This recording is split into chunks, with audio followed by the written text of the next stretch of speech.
자, 더불어민주당 이재명 대표 오늘 오전에 기자들과 좀 이렇게 공식적으로 만난 건 아닌데 기자들이 좀 질문을 던졌습니다. 물론 구속영장이 청구되기 이전에 기자들이 이제 질문을 던진 겁니다. 그 이후에 구속영장이 이제 청구가 된 거고요. 자, 이재명 대표의 오늘 모습입니다. 잠깐 보실까요? 어제 정진상 실장이 소환 조사를 받았는데 어떻게 보시는지 한번 여쭤봐도 검찰의 정치 탄압이다 좀 이렇게 보시는 것 같은데 그래서 한 말씀만 좀 부탁드리겠습니다. 정 실장 수사를 통해서 좀 어떻게 밝혀지지 못하고 보시나요? 네, 이재명 대표는 답변을 하지 않았습니다. 송국권 본부장 보시기에는 어떻습니까? 이제 이재명 대표 입장에서도 굉장히 좀 압박을 느낄 수밖에 없지 않겠습니까? 지금 오늘 또 영장까지 청구됐고 김용, 정진상, 최측근 두 명이 어쨌든 검찰 수사 선상에 올랐고 김용 부원장은 지금 기소가 됐죠? 기소가 이미? 됐죠. 예, 네, 정진상 구속 실장은 이제 기소가 구속 갈림길에 서 예. 있고요. 어떻습니까? 그러니까 김용 씨에 대해서는 그 구속된 이유가 정치 자금이고 그것도 또 대선 자금입니다.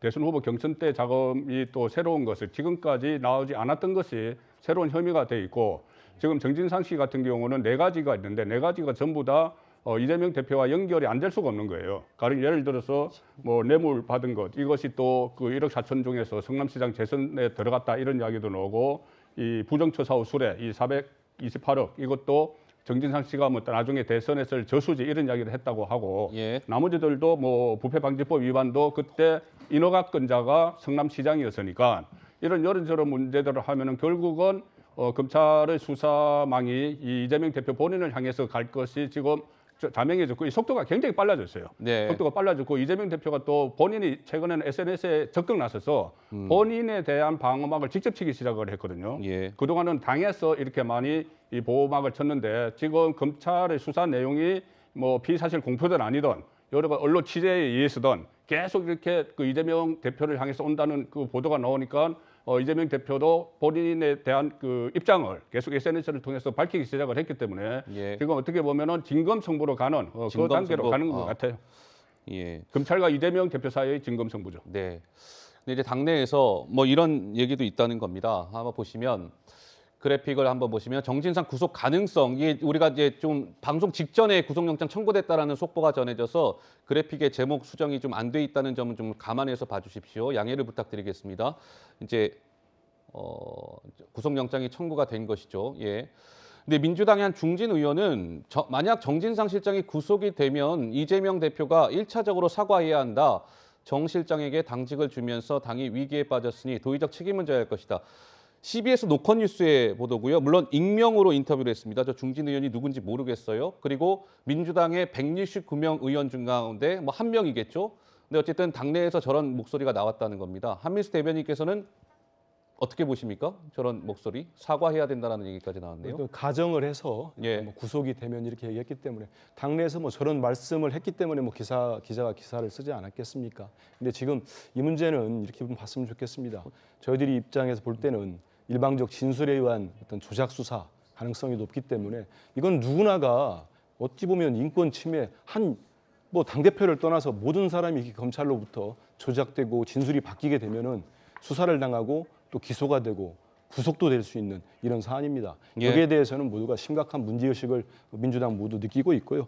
제가 두 분의 얘기를 일일이 공박할 생각은 아닌데 왜냐하면 두 분 다 기사를 보고 하는 얘기인데 아마 상자나 가방 얘기를 하시는 것 같은데 이게 첫 보도가 마치 김용 부원장한테 준 상자였다가 나왔다가 저희들이 이제 반박을 했습니다. 그 상자 김용 부원장 압수수색 때 나온 것도 아닙니다. 아니 돈을 줬는데 그 상자라는 걸 유동규 씨 집에 있었다는 거예요. 상식적이지 않잖아요. 모든 국민이 볼 때. 네. 그러니까 또 다음 이틀 뒤에 또 다른 검찰발 기사가 나옵니다. 그 상자랑 비슷한 거다.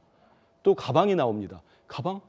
그러면 또 돈만 빼가고 가방을 돌려줬답니까? 그러니까 그 전달했던 가방은 아니다. 이런 식으로 지금 얘기 나오고요. CCTV 문제는 이 중요한 뇌물에 몇 차례 줬다는 것 중에 그것도 몇 월에서 걸쳐 8에서 9월 사이에 예. 이런 것 중에 중요한 정말 팩트 하나가 조작 가능성이 있는 이런 사진까지 나오지 않았습니까? 예. 이게 엄청난 중요한 사건이고 한번 보시죠.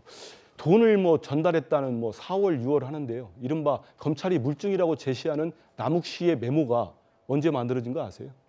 9월입니다. 네. 자기가 요청을 해가지고 그러면은 예를 들어서 일일이 몇 월 며칠이나 돈이 얼마 가고 이러면은 법적인 증거가 있는지 모르겠어요. 근데 다 끝난 사안에서 본인이 요청해가지고 측근이 뭐 9월 얼마 이렇게 적었다는 게 법적 능력이 있겠습니까? 알겠습니다. 그래서 한번 보시면 좋겠고요. 예.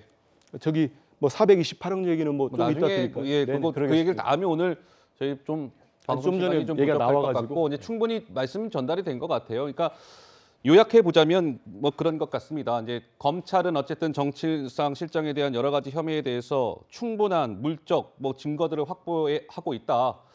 재판 과정에서 하나씩 다 공개하면서 뭐 하겠다 이제 이런 입장인 것 같고 정진상 실장 측에서는 검찰이 조작 수사를 하고 있다. 전혀 사실과 다른 수사를 조작 수사하고 있다 이런 입장인 것 같고 이제 법원이 판단하는 걸로 이제 남은 거 아니겠습니까? 공은 이제 법원으로 넘어가게 되는 거 아니겠습니까? 법원이 검찰의 주장 또 이런 정진상 실장 측의 주장을 토대로 법원이 판단을 할 거라고 생각을 합니다. 이렇게 정리하면서 다음 주제로 그러면 하나만 좀 잠깐 예. 말씀드릴까요? 왜냐하면 송 본부장님이 428억 얘기했길래 왜냐하면 정영학 녹취록이 1000페이지가 넘습니다. 2000페이지 된다는 얘기도 있어요. 그리고 한 매체가 그 녹취록 그 부분을 다 얘기했습니다. 유동규 씨가 700억을 약정받았다고 구속이 됐어요. 1년 전에.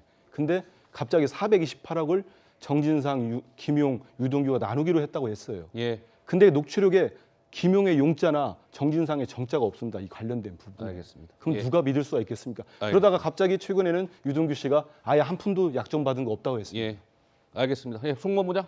예. 아, 그러니까 이것은 이거 수사팀이 바뀐 결과예요. 그 유동규 씨가 기소될 때는 그때 문재인 정부에서 수사를 해서 그 검찰이 그래서 유동규 씨가 700억 그리고 세금 같은 거 비용 제하고 428억을 유동규 씨가 약정을 받았다고 했는데 수사팀이 교체되고 4개월 새로 수사를 하니까 예. 이재명 대표의 측근 두 사람 정진상, 김용 씨도 같이 그 안에 포함되어 있다. 그러니까 수사팀이 바뀌어서 나온 결과죠. 알겠습니다. 자, 여기까지 하시죠.